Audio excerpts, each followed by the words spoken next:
Hi, this is Steffi from Steffi's Beads and Baubles. I'm going to show you how to make these cute little angel charms today. I have been making these for about 5-6 years. We first found the wings when we were at the bead market the first time, my husband and he bought me a string of them.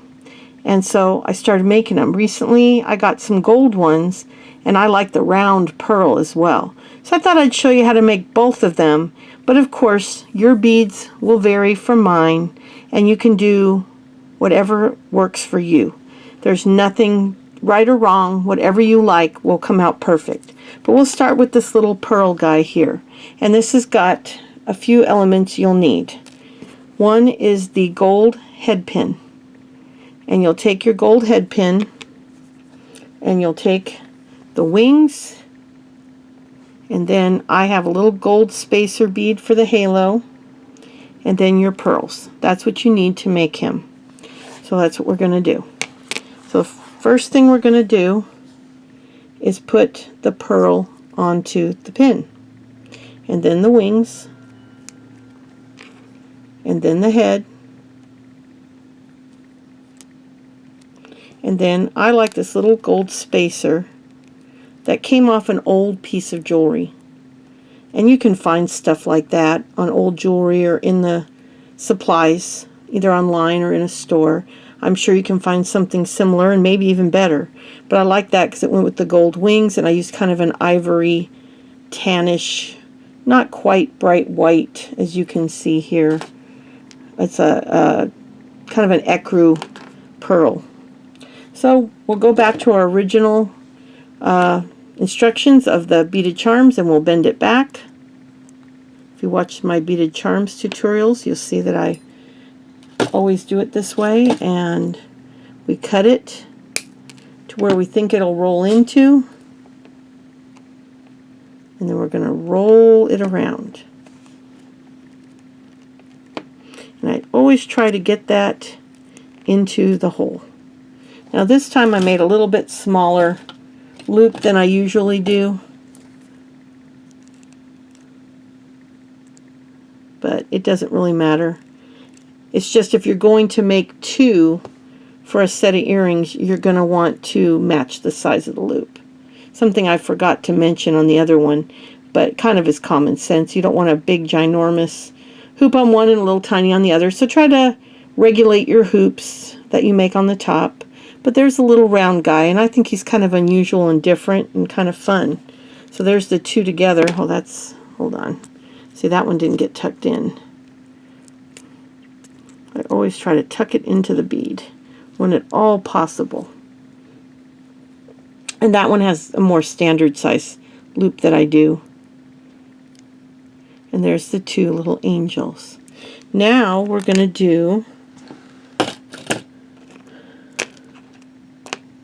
where'd he go? The clear one. We're going to do this one.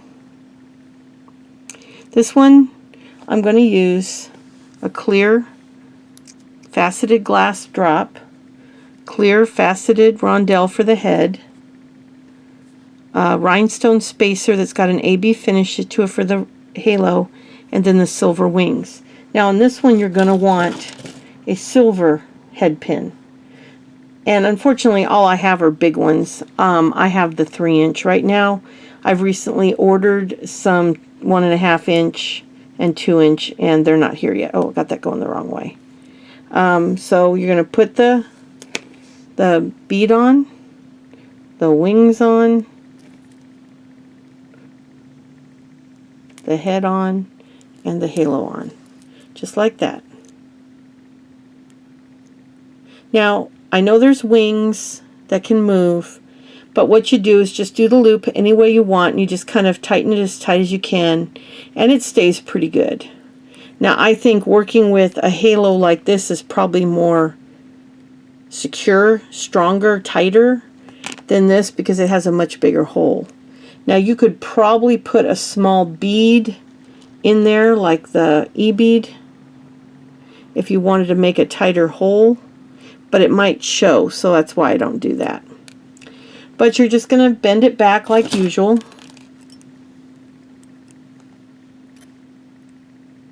And then bend it over. You're going to cut that wire, and I'm not holding it like I told you to, but when it's that long, it luckily doesn't fly very far. And when the hole is that big, it's a lot harder to secure it in, but you can, and it'll look just about like that. And then you have your two to make a set of earrings. And you can, of course, use any color of drop bead you want. If you do like the drop, those are both the same color. The drops come in tiny shapes too. Let me find you the small, because I actually have a tiny little wing. Let me show you all my wings. But I wanted to find you the little ones. But I have, these are all the different wings that I found that I have,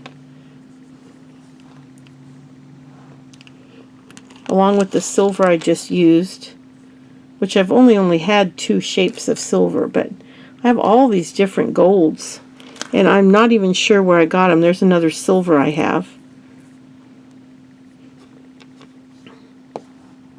So I have all these different shapes and sizes of wings, including several itty-bitty ones, that some of them I believe were a free gift when I ordered some stuff online.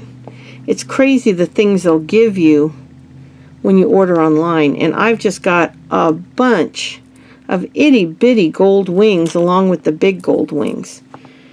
But you can buy these very easily online, and you can also buy them at your craft store. If you look around, you'll find a variety of them.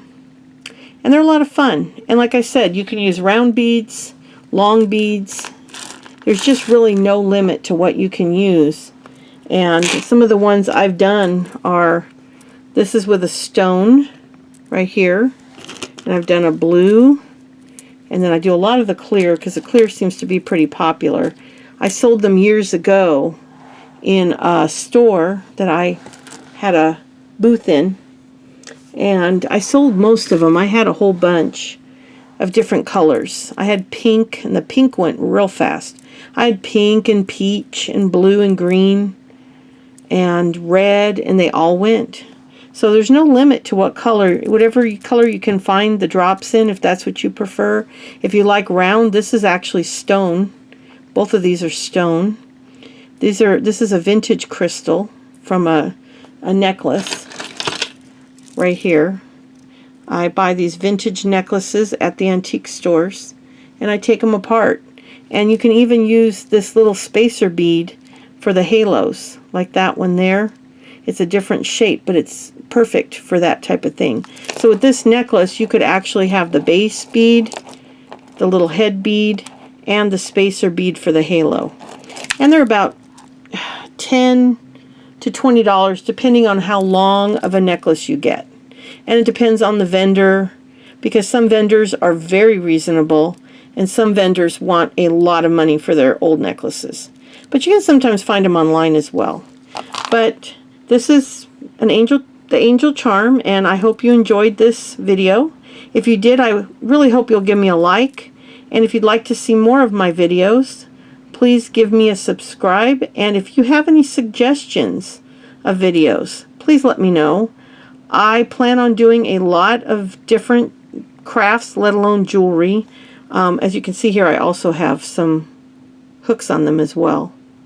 You can use these as zipper pulls. I sold a bunch of them as zipper pulls. But you can use them for anything, and they're a lot of fun. And I just thank you so much, and I will be back soon. Bye.